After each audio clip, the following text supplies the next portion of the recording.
Hey, nous voilà repartis. Donc là c'est un peu le bordel, il y aura probablement en fond sonore le ventilo, mais bon vu la chaleur qui fait, je t'explique. On fera, je pense que tes oreilles pourront s'accommoder d'une légère brise dans mon dos. Donc là je reviens avec la vidéo que j'avais mentionné par le passé au préalable, par rapport à la manière de pouvoir faire des cabrons. Donc les cabrons, ce sont ces choses là, on peut en trouver sur Cookson tout fait sur eBay. Donc là ils sont marqués avec donc là le grain. Donc on va essayer de faire un petit récap pour les personnes qui arriveraient ici et qui n'ont aucune idée de à quoi ça sert et à quel moment on utilise ça. Donc en fait les papiers emery sont des papiers qu'on peut trouver en ligne. Je mettrai les liens dans la description de ce que je peux me trouver, puisque j'ai commandé ça, mais là pour le moment j'ai pas encore essayé. Je crois que j'ai trouvé ça sur Amazon, un lot avec beaucoup de choses. Mais en gros tu peux trouver sur Cookson et tous les sites de vente en ligne généralement de matos de bijouterie vendent ces choses là. Donc ça s'appelle du papier emery. À quoi ça sert? Ça sert en fait à la phase avant de polir ton bijou, il faut pré-polir. C'est ce qu'on appelle le pré-polissage, pardon, ou l'autre terme donc c'est avivage. Et en fait ça va permettre de pouvoir faire des micro rayures sur le métal qui vont permettre de faire un poli final vraiment nickel. Et on peut penser que ça peut être contre-productif, mais en fait il y a une façon de... En fait il faut faire ce qu'on appelle un pré-poli en croix. C'est-à-dire qu'une fois qu'on va dans un sens, si tu vas dans ce sens-là, tu vas faire l'autre passage dans l'autre sens. Donc je pense que je ferai une vidéo explicative un peu plus tard, mais là on va juste présenter à quoi ça sert donc à préparer le poli pour pouvoir un rendu très brillant, très joli pour les bijoux. Et ça va permettre d'enlever toutes les petites marques aussi que tu aurais pu faire à travers la manipulation du bijou avec des pinces et ce genre de choses. Donc le pré-poli c'est super important parce que si le pré-poli est mal fait, le polissage final sera moche, clairement. Et donc là ce que j'ai utilisé c'est ce qu'on peut trouver chez Cookson. Ça arrive en plus grande plaque que moi j'ai redécoupé. C'était pas vraiment une super idée, mais en fait à l'époque j'avais pas en tête de faire mes propres cabrons. J'utilisais plutôt des éponges abrasives que je montre dans beaucoup de vidéos. Je mettrai aussi le lien si j'oublie pas. Et alors au niveau des papiers, comment ça marche? Je t'ai fait une petite fiche très simple pour te montrer dans quel sens on va. On va du ce que j'appelle pour moi le plus gros grain au plus fin. 240, 400, tu pourrais utiliser 500 ou 600, 800, 1000. Donc on va toujours du plus gros au plus fin, c'est-à-dire, alors après ça dépend comment tu le vois, moi plus gros c'est parce que les chiffres justement sont plus bas et 1000 c'est le plus fin, donc c'est en fait le grammage le plus grand. Enfin bon je vais te perdre, tout ce que tu dois savoir c'est qu'on va toujours dans ce sens-là. 240 c'est on commence toujours avec du gros grain, pour moi c'est ça le gros grain. S'il n'y a pas beaucoup de rayures tu peux commencer avec du 400. Mais bon, s'il y a beaucoup de rayures, c'est bien de commencer avec du 240 et on peut s'arrêter au 800. Mais si tu veux vraiment pousser un tout petit peu plus loin, tu peux monter jusqu'au 1000. Donc en gros, on va commencer toujours par étapes. Donc 240, 400, 600 ou 500, 500 ou 600 plutôt, 800 et si tu veux pousser, tu vas jusqu'au 1000. Donc là sur Cookson, on vend des cabrons tout faits, sauf que je trouve que c'est pas de la bombe et que tu pourrais faire les tiens pour moindre coût, à moindre frais et aussi en faire des ronds parce que les ronds c'est bien pour pouvoir faire l'intérieur des bagues et les choses qui sont cylindriques. Donc là on va faire ensemble, je vais te montrer comment en faire nous-mêmes. Donc là ça je le réserve pour mes ronds, je ferai ça hors caméra. Donc là j'ai pris, on aurait pu prendre des plaques, tu sais, de contreplaqué pour les maquettistes qui fassent environ quoi, je sais pas, un bon, c'est combien de centimètres ça?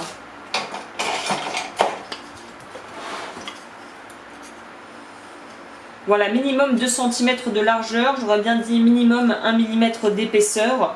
Et après au niveau de la longueur c'est en fonction de toi, mais ça je trouve ça un peu trop grand. Bon après c'est chacun fait comme il veut, j'ai fait un peu plus petit, celui-là fait 25 cm et c'est j'ai voulu prendre carré pour essayer parce qu'en fait pour tout te dire c'était vendu en espèce en plateau de 2 mètres je crois, le truc de maquettiste en bois comme ça que je pouvais trouver dans mon magasin de bricolage. Et bon voilà, voir un truc de 2 mètres ça me servait pas trop, faut savoir que c'est clairement pas cher du tout. Ça j'ai pris un truc de 1 mètre, ça m'a coûté 3 € je crois.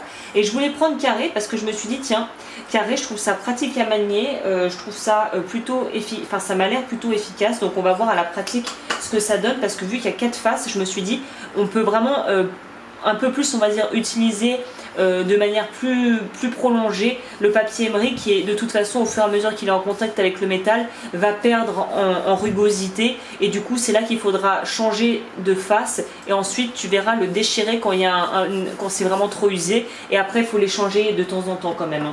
Donc là on va commencer avec le plus gros grain, le 240. Donc là je vais pas me casser la tête, on va juste prendre ça comme c'est, hein, et on va juste le mettre là. Donc là je trouve que ça bouffe quand même pas mal. Est-ce que je m'embête à couper? Non, on va pas s'embêter à couper. Ouais, mais après pour le manipuler ça va pas être très... Bon, je vais essayer de manger. Là j'avais fait des marcations, on va laisser... On va me laisser 5 cm, c'est bien. On va pas se casser la tête, hein, on va faire comme ça. Et le supplément, bah je vais le... Ouais, non mais après ça va être chiant, je vais le couper.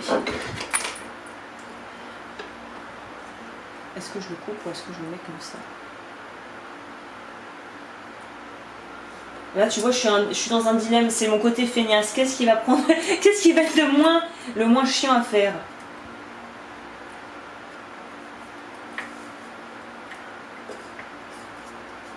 Je vais quand même me laisser la marge de 5 cm en bas parce que ça peut être très désagréable, je pense à la longue, d'avoir le papier émeri qui peut râper sur les mains.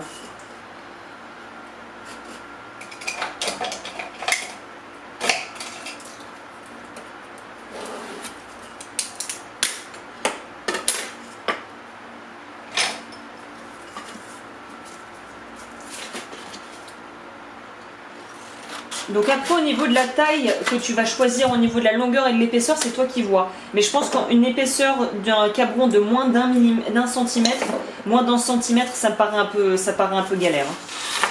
Donc là j'ai pas une place d'ouf, j'aurais pu faire ça sur mon bureau, tant pis.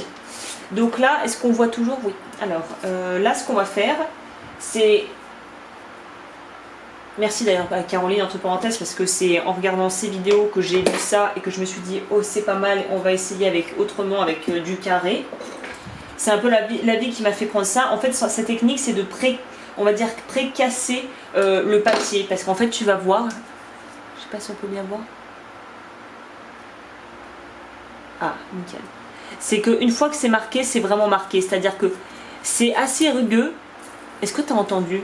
Ah, ça va dur d'entendre avec le... Voilà, le clac. Tu vois, une fois que tu as fait un pet dessus, ça se défait directement en fait. Il y a une épaisseur beaucoup plus importante parce qu'en fait, on voit bien que c'est du papier, mais qu'il y a la partie rugueuse dessus. Donc c'est pour ça que ça n'a pas la propriété du papier traditionnel. Donc pré-coupé avec une pointe à tracer ou quelque chose d'un peu pointu va aider à casser pour que ça adhère bien. Parce que là, ce qu'on veut, c'est que ça adhère super bien à la planche en bois. Et d'ailleurs, il faut que tu fasses super attention. Il faut que le bois soit ultra net. Pas d'écharde, pas de rugosité, pas de petites crevasses. Il faut qu'il soit le plus plat possible. Et pré-coupé va aider en fait à pouvoir vraiment obliger le papier à épouser la forme du bout de bois que tu as utilisé.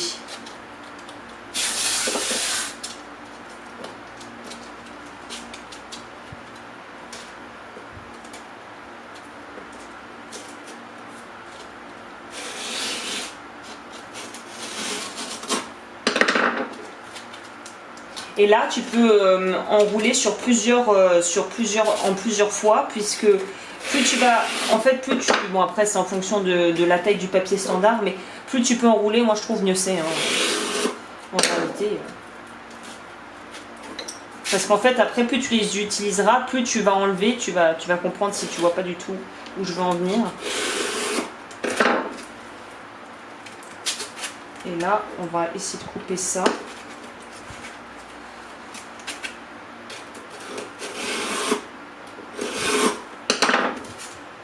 J'arrive à l'enlever. Bon, on va pas se casser la patate les amis. Donc là on prend du scotch, tu peux prendre ce que tu veux. Tu peux mettre du scotch en bas et en haut. Moi je vais juste en mettre en bas. C'est du scotch pour les plinthes là qu'on peut trouver aussi en magasin de bricolage quand tu veux refaire la peinture et que tu veux pas en mettre partout sur les plinthes. Et là on va y aller. et on va en mettre autant que nécessaire pour avoir quelque chose qui tienne bien et qui bouge pas. Sachant que ça, c'est le truc qu'il faudra défaire quand on voudra changer complètement le papier et refaire l'opération. On pourra aussi en mettre en haut, mais on va pas se casser la tête parce que de toute façon, ce qui compte, c'est la partie qu'on va utiliser et on n'ira jamais réellement jusqu'au bout. Mais tu pourras aussi en mettre au-dessus pour vraiment verrouiller. Ça pourrait être envisageable aussi. Moi, je verrai à l'utilisation si je préfère en mettre en haut et en bas. Et donc là, ce que je te disais, c'est que quand tu auras utilisé toutes les faces, donc là, il n'y a que 2 faces sur un cabron traditionnel si tu prends un cabron comme ça rectangulaire. Mais moi, ce qui me paraissait intéressant avec l'idée de prendre quelque chose de carré, c'est d'avoir plus de faces à utiliser. Sachant que la plupart des travaux, voilà, ça peut le faire. L'avantage d'utiliser des cabrons plutôt comme ça, peut-être que j'y passerai plus tard, je le dirai si je change et que je ne suis pas convaincue avec ça. Mais là, ils font à peu près la même largeur. Tu pourrais prendre un chouïa plus large si tu voulais vraiment gagner du temps et que tu travailles sur des grosses pièces. Ça ira plus vite si tu as une largeur plus importante pour pouvoir faire ton travail. On va faire la même opération hors caméra, je le ferai moi avec du rond. Donc comme je le disais, du rond c'est bien pour pouvoir aller dans les petits trucs genre intérieur de bague. Hein.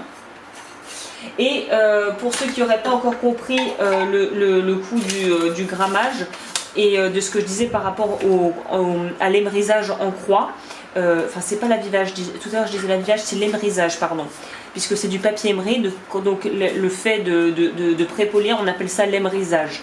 L'avivage c'est l'étape d'après. Donc là on commence à 400 ou 240 si tu as vraiment fait du travail caca, hein, qu'il faut vraiment reprendre beaucoup.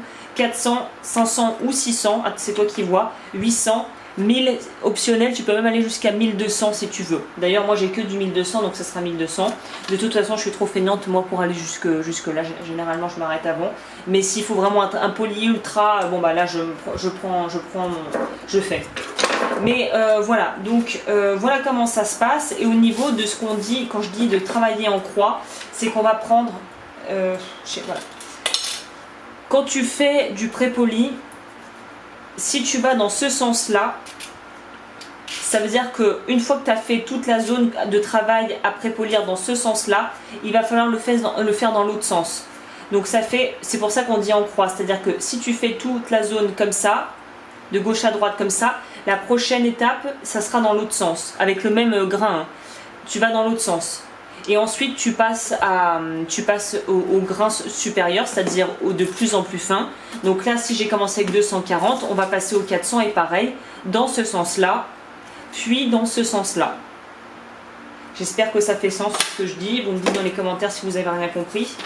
Et donc voilà, je crois que je t'ai expliqué la base. On va voir ce que ça vaut. Ah, et bien évidemment, le détail qui tue. Évidemment, mettre 400. Non, 240.